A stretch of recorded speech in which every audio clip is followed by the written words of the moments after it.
인생은 무엇인가? 마더 테레사의 지혜 10가지. 인생은 기회다. 그것을 활용하라. 매일 아침 우리는 선택의 순간을 맞이합니다. 오늘을 그냥 지나칠 수도 있고 무언가를 이루는 하루로 만들 수도 있습니다. 기회는 늘 우리 곁에 있지만 이를 붙잡는 것은 우리의 몫입니다. 기회는 종종 보이지 않는 모습으로 다가옵니다. 예상치 못한 어려움이나 실패의 순간에도 새로운 가능성이 숨어 있음을 깨닫는 순간 우리는 기회를 삶으로 끌어올립니다. 인생은 아름다움이다. 그것을 찬미하라. 아름다움은 단지 눈에 보이는 것에 그치지 않습니다. 누군가의 미소, 아이의 웃음소리, 그리고 하늘의 노을조차도 우리 삶의 아름다움입니다. 현대인의 바쁜 일상 속에서는 이런 순간들을 놓치기 쉽습니다. 하지만 찬미한다는 것은 멈춰서서 바라보고 느끼는 것을 의미합니다. 아름다움을 인식하고 감사하는 마음은 우리의 삶을 풍요롭게 합니다. 인생은 축복이다. 그것을 맛보라. 살아있음 자체가 축복입니다. 숨을 쉬고 사랑하는 사람들과 함께하며 목표를 향해 나아가는 모든 순간은 축복의 연속입니다. 축복을 맛본다는 것은 단순히 수동적으로 누리는 것이 아닙니다. 매 순간을 음미하며 우리가 가진 것에 감사하는 삶의 태도를 뜻합니다. 감사는 단순한 행위가 아니라 우리의 존재 방식을 바꾸는 강력한 힘입니다. 인생은 도전이다. 그것에 맞서라. 도전은 인생을 성장으로 이끄는 원동력입니다. 도전을 두려워하지 않는 이들은 실패를 통해 배우고 그 과정에서 자신을 발전시킵니다. 마더 테레사가 강조한 도전은 단지 외적인 성취를 의미하지 않습니다. 내면의 두려움, 게으름, 고정관념과 맞서는 것 또한 중요한 도전입니다. 도전 없는 삶은 정체된 연못과 같습니다. 움직임이 멈추면 우리는 서서히 퇴보하게 됩니다. 인생은 게임이다. 그것을 즐겨라. 게임의 본질은 즐거움입니다. 인생에서도 승패를 떠나 즐기는 자세가 중요합니다. 때로는 실패가 더 큰 깨달음을 주기도 하고 예상치 못한 우연이 우리를 새로운 길로 이끌기도 합니다. 게임처럼 삶도 규칙이 있지만 규칙 속에서도 창의적이고 유쾌하게 살아가는 법을 배우는 것이 중요합니다. 인생은 사랑이다. 그것을 누려라. 사랑은 인생을 가장 완전하게 만드는 요소입니다. 사랑은 단지 로맨스에 그치지 않습니다. 우리가 하는 모든 일에 사랑을 담을 때 삶은 새로운 빛을 발합니다. 마더 테레사가 말한 사랑은 이타적인 사랑, 즉 다른 이를 돕고 그들과 함께하는 사랑입니다. 이런 사랑은 우리를 초월적인 존재로 이끌며 인생의 궁극적인 행복을 경험하게 합니다. 인생은 슬픔이다. 그것을 극복하라. 삶은 단순히 기쁨과 행복으로만 채워지지 않습니다. 슬픔과 고통도 인생의 본질적인 일부입니다. 하지만 슬픔 속에서 우리는 더 깊은 지혜를 얻을 수 있습니다. 슬픔을 피하기보다 그것을 받아들이고 극복하는 과정에서 우리는 더 강해지고 더 깊은 사랑과 연민을 배울 수 있습니다. 인생은 비극이다. 그것을 깨달아라. 삶은 언제나 우리 뜻대로 되지 않습니다.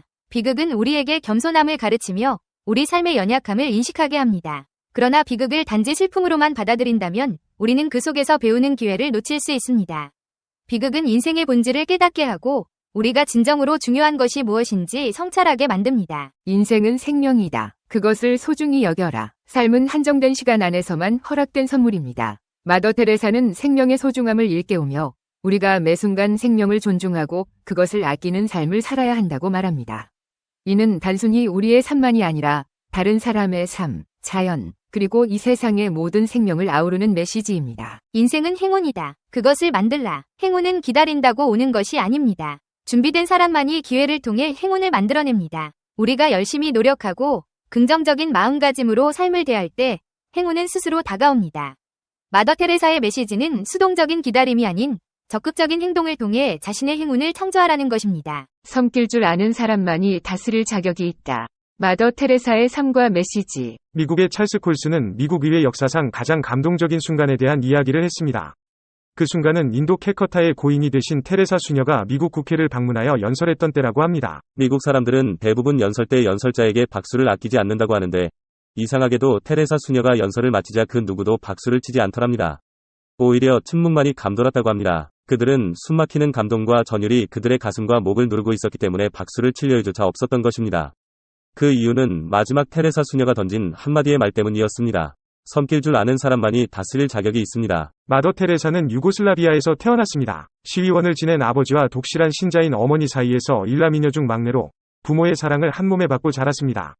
아버지는 유명한 건축업자였고 테레사는 남부러울 것이 없는 풍요로운 환경에서 성장했습니다. 그러나 소녀가 7살 되던 해 아버지는 의문의 변사를 당합니다. 아버지의 동업자들이 전 재산을 빼돌려 가족들은 졸지의 거리에 나앉고 말았습니다. 테레사는 그때 비로소 자신의 주위에 비참한 사람이 너무 많다는 것을 깨닫게 됩니다.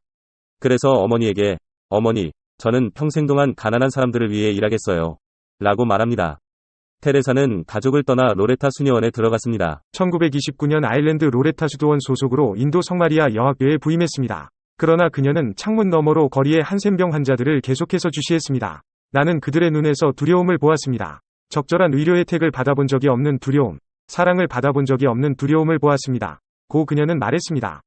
그녀는 그러한 두려움을 마음속으로부터 떨쳐버릴 수 없었습니다. 그녀는 마침내 결심했고 48년 수녀원이라는 안전지대에서 벗어나 거리로 나왔습니다. 그리고 52년 죽어가는 사람의 집을 만든 데 이어 버려진 아이들의 집, 나환자의 집 등을 열었습니다. 그녀는 빈자들을 위한 사랑의 선교회를 만들고 자원봉사자들과 함께 약 15만 명의 한센병 환자들에게 의료 혜택을 주고 헌신적인 사랑을 베풀었습니다. 그녀는 일생을 이처럼 가난한 자, 의지할 곳 없이 죽어가는 자, 한센시병 환자 사이에서 그들과 다름없이 빈곤하게 지냈습니다. 가난한 사람처럼 살지 않으면서 그들을 이해할 수는 없다는 주장이었습니다. 여기저기 수선한 옷 3벌과 낡은 신발, 십자가와 묵주가 그가 가진 전부였습니다. 그녀를 만난 사람들이 모두 거친 손에 터진 발, 주름투성이의 자그마한 할머니로 기억하는 것도 무리가 아닌 셈입니다. 여름엔 시멘트 바닥, 겨울엔 거기에 얇은 천 하나 깔고 지내면서 환자와 장애아를 돌보는 그에게 누군가 돈과 지위를 갖고 편안하게 사는 사람들이 부럽지 않느냐고 묻자 대답은 간단했습니다. 허리를 굽히고 섬기는 사람에겐 위를 쳐다볼 시간이 없답니다. 마지막으로 테레사 수녀가 남긴 그럼에도 불구하고 처세어는 너무나 감동적입니다. 사람들은 때론 믿을 수 없고 앞뒤가 맞지 않고 자기중심적이다. 그럼에도 불구하고 그들을 용서하라. 당신이 친절을 베풀면 사람들은 당신에게 숨은 의도가 있다고 비난할 것이다. 그럼에도 불구하고 친절을 베풀라. 당신이 어떤 일에 성공하면 몇 명이 가짜 친구와 몇 명이 진짜 적을 갖게 될 것이다. 그럼에도 불구하고 성공하라. 당신이 정직하고 솔직하면 상처받기 쉬울 것이다. 그럼에도 불구하고 정직하고 솔직하라. 오늘 당신이 하는 좋은 일이 내일이면 잊혀질 것이다. 그럼에도 불구하고 좋은 일을 하라. 가장 위대한 생각을 갖고 있는 가장 위대한 사람일지라도 가장 작은 생각을 가진 작은 사람들의 종에 쓰러질 수 있다. 그럼에도 불구하고 위대한 생각을 하라. 사람들은 약자에게 동정을 베풀면서도 강자만을 따른다. 그럼에도 불구하고 소수의 약자를 위해 싸우라. 당신이 몇 년을 걸려 세운 것이 하룻밤 사이에 무너질 수도 있다. 그럼에도 불구하고 다시 일으켜 세우라. 당신이 마음의 평화와 행복을 발견하면 사람들은 질투를 느낄 것이다. 그럼에도 불구하고 평화롭고 행복하라. 당신이 가진 최고의 것을 세상과 나누라. 언제나 부족해 보일지라도 그럼에도 불구하고 최고의 것을 세상에 주라. 테레사 수녀가 들려주는 7가지 소중한 지. 1. 그 사람을 존중하라. 상대방이 어떤 사람이든 그 사람을 고유의 인격체로서 존중해 주어야 마음을 열 수 있다.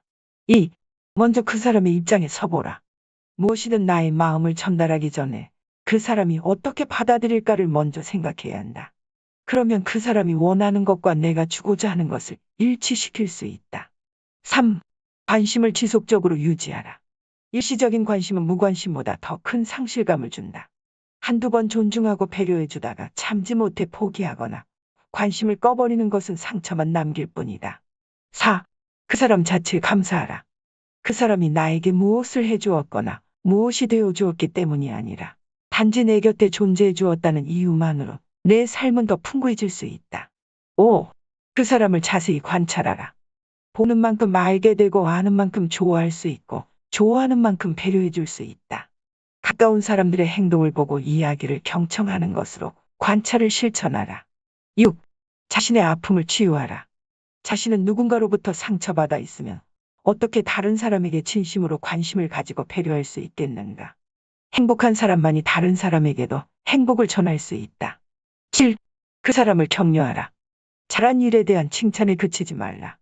힘들어하고 지쳐 있을 때, 실패하고 좌절하고 실망에 빠져 있을 때, 다치고 병들었을 때, 갈등을 겪고 초조해하고 불안해할 때 격려만이 그 난관을 극복하게 해주는 유일한 힘이다.